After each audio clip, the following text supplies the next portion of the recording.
कि एसआईपी करें या लमसम करें। देखो पैसा बहुत आ गया है आपके पास, 8-10 लाख रुपए एक बार में आ गया है, 20 लाख रुपए एक बार में आ गया है, तो लमसम कर दो उसको। क्या एसआईपी करोगे, लमसम कर दो। लेकिन किसी म्यूचुअल फंड या इंडेक्स फंड में करने से अच्छा मैं रिकमेंड करता हूँ इंडिविजुअल शेयर में करो, तो वो ज़्यादा अच्छा है। लेकिन समझ होनी चाहिए भैया, थोड़ा समझ बुरा। ऐसे नहीं किसी ऊट पटांग शेयर में डाल दियो, सागर सर आपने बोला था शेयर में डालने के लिए, हमने शेयर में डाल दिया, वो बर्बाद हो, कुछ बचे नहीं। ऐसा नहीं कर देना भैया। मैं थोड़ी ये कह रहा हूँ कि किसी भी शेयर में ऐसे डाल दो, थोड़ा स्टडी करके डालो तो ज़्यादा अच्छा है। और एक बात ये भी समझ लेना कि जब किसी शेयर में इन्वेस्ट कर रहे हो लमसम अमाउंट, तो उसका ये भी देख लेना कि अभी वो कहीं ऑल टाइम हाई पर तो नहीं है, पीक पर तो नहीं है।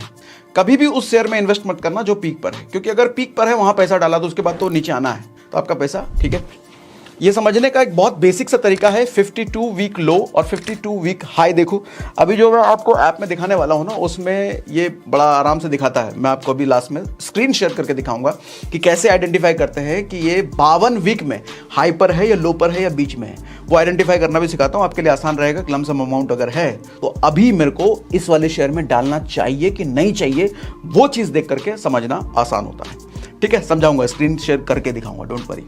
ठीक है, और एसआईपी तो हमेशा अच्छा है ही।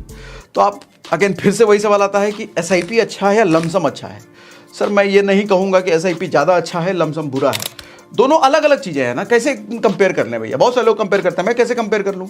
लमसम है, मोटा पैसा है, तो मोटा पैसों का आप एसआईपी कर नहीं सकते ना, लमसम में ही डालोगे, कहीं एक जगह डालोगे। तो ये कहना कि कौन अच्छा है कौन बुरा है मुश्किल है। ये कुछ इस तरीके से है कि भगवान राम अच्छे हैं, भगवान कृष्ण अच्छा है, कैसे कह सकते हो।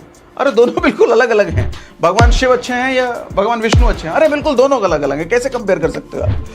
तो इसी तरीके से लमसम अलग है, एसआईपी अलग है। एसआईपी भी करना है, लेकिन लमसम तो तभी करोगे जब आपके पास मोटा पैसा है। मोटा पैसा नहीं है तो एसआईपी तो बिल्कुल करते रहिए, ऑल टाइम चलता रहेगा एसआईपी तो। ठीक है, अब कुछ सवाल और भी हैं, जैसे कहते हैं ब्रोकर भाग गया तो। अब जैसे एंजल वन हो गया या बहुत सारे ब्रोकर हैं, जो भी आप ब्रोकर ऐप यूज़ करते हो, वही बंद हो गया तो भाग गया तो कोई फर्क नहीं पड़ता सर। ब्रोकर देखो एक गेटवे होता है, आपको म्यूचुअल फंड की कंपनी तक वहाँ इन्वेस्ट करने तक का गेटवे होता है। वो गेटवे हट गया तो कोई बात नहीं, ठीक है, आपका पैसा तो उस म्यूचुअल फंड कंपनी के पास गया है ना, तो आप सिर्फ आपका म्यूचुअल फंड कंपनी के पास पैसा है, वहाँ ग्रो हो रहा है आपका। तो ब्रोकर हट भी गया तो कल को आप ब्रोकर बदल भी सकते हो, या ब्रोकर नहीं भी भागा है, ब्रोकर हटा नहीं भी है, आप चाहो आज आप एक्स ब्रोकर यूज़ कर रहे हो, एंजल वन यूज़ कर रहे हो, कल को आप चाहो कि दूसरा आपको यूज़ करना है तो भी आप कर सकते हो। ठीक है, अच्छा म्यूचुअल फंड कंपनी भाग गई तो हमने एक्सिस के म्यूचुअल फंड कंपनी में डाल रखा है, एक्सिस वाली कंपनी खत्म हो गई तो। ऐसा हुआ है, कई बार हुआ है। देखो हालांकि ये बहुत रेयर होता है, बहुत रेयर, लेकिन ऐसा जब भी होता है ना, जो म्यूचुअल फंड वाली कंपनी है ना, सर एक चीज़ तो समझो, म्यूचुअल फंड के ऊपर बापूजी बैठे हैं सेबी। अब सेबी ने ऐसी चीज़ों को ऐसे इग्नोर तो कर नहीं रखा होगा, इसके लिए भी रूल बना रखा होगा। तो रूल ये है कि जब ऐसी कोई म्यूचुअल फंड कंपनी सरेंडर कर रही है, म्यूचुअल फंड वाली कंपनी कहती है हम अपन को धंधा नहीं करना भैया, मेरा धंधा नहीं चल रहा, हमको कहीं और जाना है, जा रहे हैं तो हमको नहीं, कंपनी बंद करना है। तो सेबी कहती है जब भी ऐसा करना है तो भाई तुम्हारे पास जितना फंड तुमने लोगों से ले रखा है, वो फंड दूसरी म्यूचुअल फंड वाली कंपनी को हैंड ओवर करोगे। अब आपका जो भी म्यूचुअल फंड चल रहा है, एसआईपी चल रहा है, अब वो दूसरी कंपनी के पास जो फंड गया है वहां आपका एज इट इज चलने लग जाएगा, तो आपके फंड का लॉस नहीं होता, टेंशन मत लो। ब्रोकर भाग गया तो भी कोई दिक्कत नहीं है, म्यूचुअल फंड वाली कंपनी बंद हो रही है तो भी कोई दिक्कत नहीं, क्योंकि आपका फंड सेफ है, फंड दूसरी कंपनी को हैंडओवर किया जाता है। लेकिन हाँ, कई बार स्मॉल कैप में कुछ लफड़े हो जाते हैं, लार्ज कैप में लफड़े नहीं होते। उन लफड़े के बारे में जानना चाहते हो बताओ, कमेंट में बताऊंगा, थोड़ा लंबा चला जाएगा वो।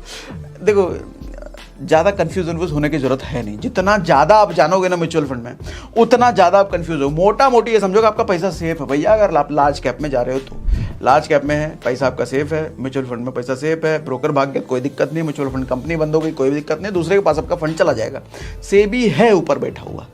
ठीक, किसी महीने नहीं दे पाए तो एसआईपी का इंस्टॉलमेंट, म्यूचुअल फंड का इंस्टॉलमेंट, ये बड़ा एक सवाल होता है। भूल गए तो, उस महीने हमारे बैंक में पैसा नहीं रहा तो कुछ नहीं होने वाला।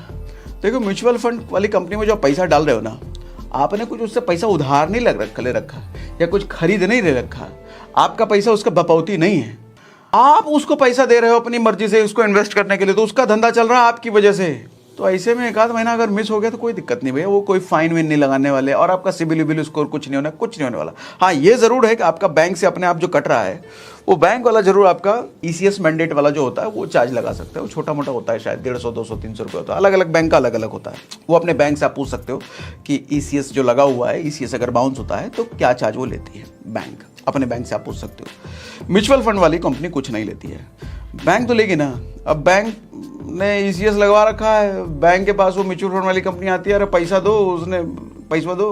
अब बैंक देखेगी अकाउंट में तो पैसे नहीं है, तो बैंक के भैया पैसे नहीं, अरे यार, तो फिर बैंक कहेंगे अरे तुमने अकाउंट खुलवा रखा, पैसा नहीं रखता, और ECS लगवा रखा है तुमने, पैसा रखते नहीं तो फाइन दो। ऐसा करके बैंक आपसे थोड़ा सा फाइन ले लेती है।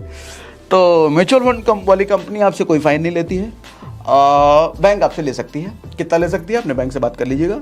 और क्या ऐसा कभी भी कर सकते हैं? कभी दिए कभी छोड़ दिए, ज़्यादा नहीं कर सकते, उसके भी कुछ रूल है ना भैया, वो भी अपना फंड वंड लगा के बैठे हैं। हाँ 2-3 बार शायद आप मिस हुए तो चलेगा, लेकिन ऐसा नहीं है कि हर महीने ही आपका बाउंस हो रहा है। 3-4 महीने 5 महीने लगातार आपका बाउंस हुआ ना, तो फिर वो SIP कैंसिल भी हो जाता है।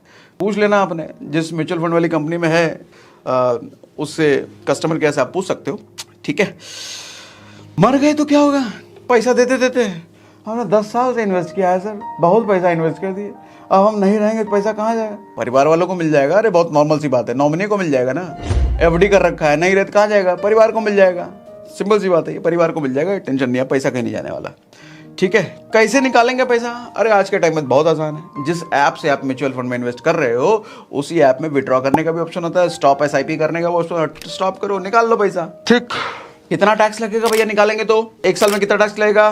5 साल में कितना टैक्स लगेगा? जब भी निकालेंगे टैक्स लगेगा, क्या लगेगा, क्यों नहीं लगेगा? सरकार कहती है आपने पैसा कमाया है तो हमको भी दो ना थोड़ा। नौकरी में कमाते हो, बिजनेस में कमाते हो, तो कमाई का देते हो ना सरकार को, तो यहाँ भी तो कमाई है ना।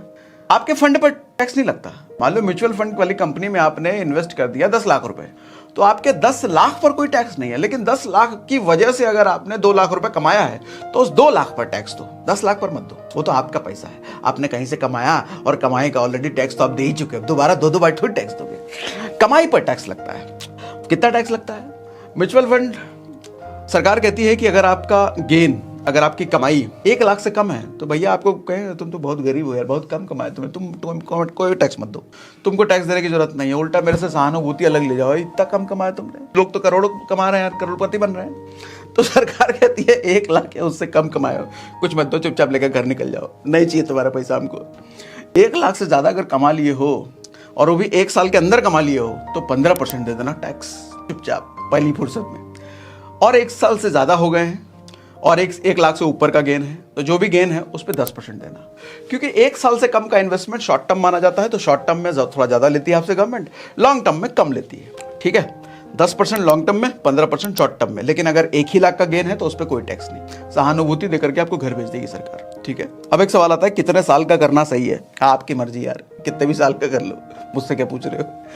देखो होता ही है स्टॉक मार्केट में ना, पैसा ही सारा स्टॉक मार्केट में जाता है। स्टॉक मार्केट में साइकिल चलता है, साइकिल कहने का मतलब हर 3-4 साल में मार्केट एक बार डुबकी लगाता है नीचे, और हर 3-4 साल में मार्केट एक बार ऊंचाई पे जाता है। तो ये ऐसा सर्किल 3-4 साल 5 साल का होता है, कभी ज़्यादा भी हो जाता है, कभी पहले भी हो जाता है। तो मैं कहता हूँ कम से कम 2 साइकिल तो आपको रखना चाहिए, अपना म्यूचुअल फंड का पैसा रखना चाहिए 2 साइकिल, और 2 साइकिल का मतलब कम से कम 10 साल अच्छा प्रॉफिट निकाल पाओगे, क्योंकि जितना ऐसा घूमेगा ना वो आपके लिए अच्छा है। अच्छा एक सवाल जो मैंने शुरुआत में बोला था, जब मार्केट नीचे गिर रही है तब इन्वेस्ट नहीं करने का, जब ऊपर जा रही है तब इन्वेस्ट करने का म्यूचुअल फंड में, ऐसा है क्या? बिल्कुल नहीं करना सर। म्यूचुअल फंड इनफैक्ट आपको अच्छी कमाई करके देता है जब मार्केट डाउन जा रहा होता है, क्योंकि एवरेजिंग अच्छी निकल जाती है, फिर ऊपर निकलता है वहाँ तो कमाई होती है। तो नीचे जाते टाइम एवरेजिंग करके निकाल के देता है, ऊपर के टाइम पे जाकर के तो प्रॉफिट तो होता ही होता है। तो कभी भी ये मत सोचना कि नीचे जा रहा है तो हम नहीं इन्वेस्ट करें, इन्वेस्ट आप हमेशा करना।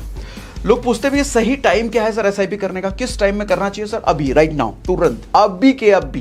वो डायलॉग था ना वो सिंघम का, मैं चाहूँ तो अभी के अभी, जयकांत सिकरे चाहेगा तो अभी कभी तरह ट्रांसफर करा सकता, वैसे ही अभी के अभी।